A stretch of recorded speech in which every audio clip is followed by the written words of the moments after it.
12 гадоў таму легендарны амерыканскі палітык Джон Маккейн сказаў фразу пра Расею, якая стала культавым мемам. Расія – гэта запраўка, якая выдае сябе за краіну. Зараз гэтая фраза набыла новы сэнс. Я заправился! Я заправился! Спасибо! Расійскія бензакалонкі ўсё часцей нагадваюць рынгі для баёў без правіл. Паліва там няма, а баі ёсць. Эмоцыі на гэтых рынгах, запраўках, такія, што мужчына памерам з шафу можа даць кулаком у нос нават жанчыне. І гэта пры тым, што Расія сёння зарабляе на экспарце нафты і нафтапрадукту прыблізна столькі, колькі і 12 гадоў таму, калі прагучалі слынныя словы Маккейна. Проста вымушаная прадаваць больш, але з меншым прыбыткам, бо страціла багаты рынак у Европе. Дык а што тады нарабілася? Мені подобається, як воно горить, як люди суетяться, пожарки приїжджають. Люди в шокі, глаза аж вилазять у них. А мені це по приколу. Украіна ў адказ на расійскія абстрэлы за апошнія 2 гады узмацніла атакі на расійскую энергетычную інфраструктуру. Сейчас еще один, мне кажется. Да. На.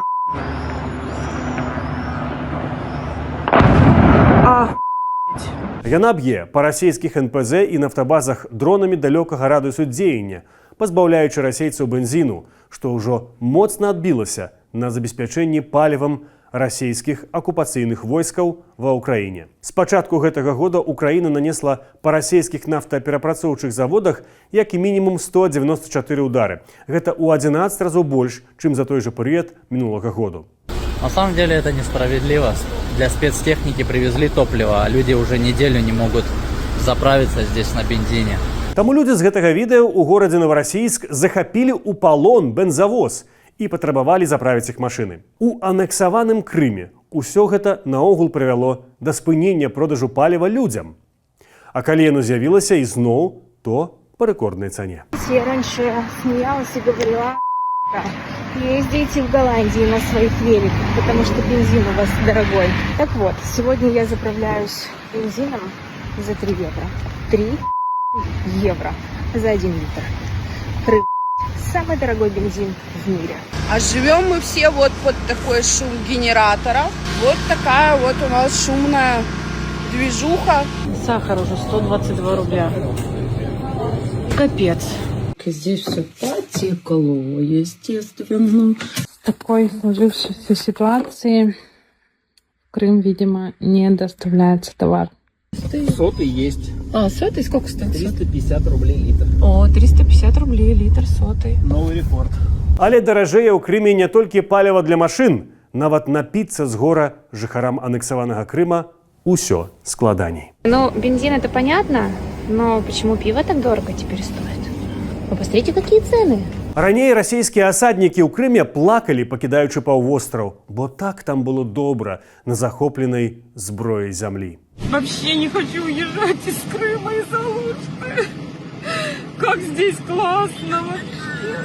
Привыкла, да? Я привыкла здесь, как в своем доме жили. Настолько все душевно. По-домашнему. Цяпер усё па-іншаму. Сегодня приняла решение окончательно уезжать. И вы знаете, мне так легко удалось. Захоп Крыму Владзімір Пуцін называў найвялікшым дасягненнем свайго кіравання. У 2014 годзе ён сказаў, што паўвостраў мае святое значэнне для Расіі, параўнаўшы яго з храмавай гарой у Іерусаліме. Цяпер жыхары плацяць высокую цану за расійскую акупацыю. Я вот сейчас села на набережной. Блин, что так стало больно. Усё ідзе паводле пляну Пуціна. Украінскія ўдары вывелі з ладу значную частку расійскіх НПЗ, што прывяло да дэфіцыту нафтапрадуктаў, росту цэну на паліва і доўгіх чэргаў на запраўках у многіх рэгіёнах Расіі.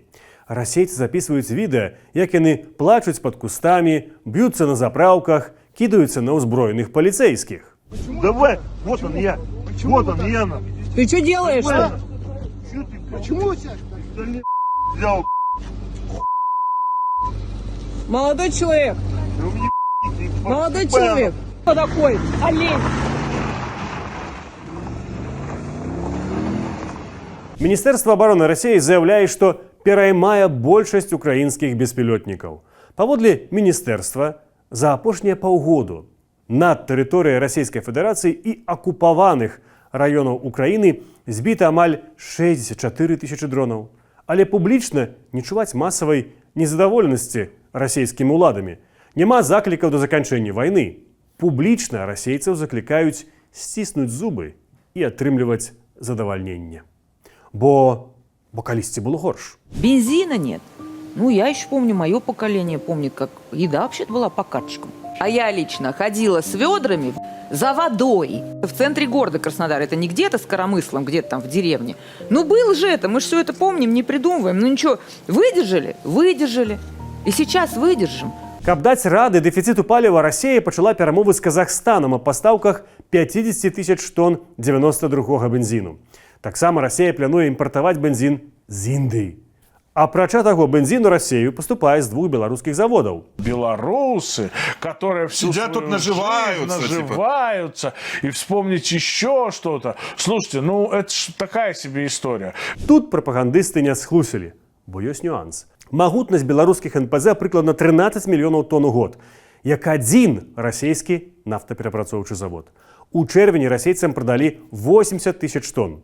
Гэта вельмі сціплы аб'ём. Чаму?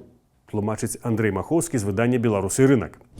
Праблема тут ёсць палягае ў тым, што расійскія кампаніі атрымоўваюць з расійскага бюджэту так званыя, ну, такі механізм, ёсць механізм дэмпферу. Яны атрымоўваюць кампенсацыі за тое, каб яны не падвышалі кошты на бензін там, у розніцу, так?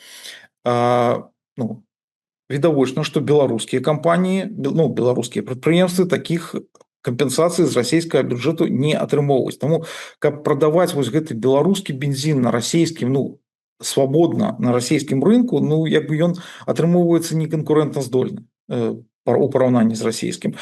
Цяпер расійскі ўрад рыхтуе змены, каб такія кампенсацыі выплачваліся і імпарцёрам бензіну. І вось тады Беларусь зможа прадаваць значна больш. Але нават калі расійскі ўрад зробіць беларускае паліва канкурэнтназдольным, магутнасці 2 беларускіх заводаў не заменяць дзясяткі расійскіх НПЗ, якія рэгулярна трапляюць пад украінскія ўдары. Беларусь можа крыху змякчыць дэфіцыт, але не здольны яго ліквідаваць. Расія ўсё яшчэ краіна бензакалёнка, праўда, з таблічкай бензіну няма.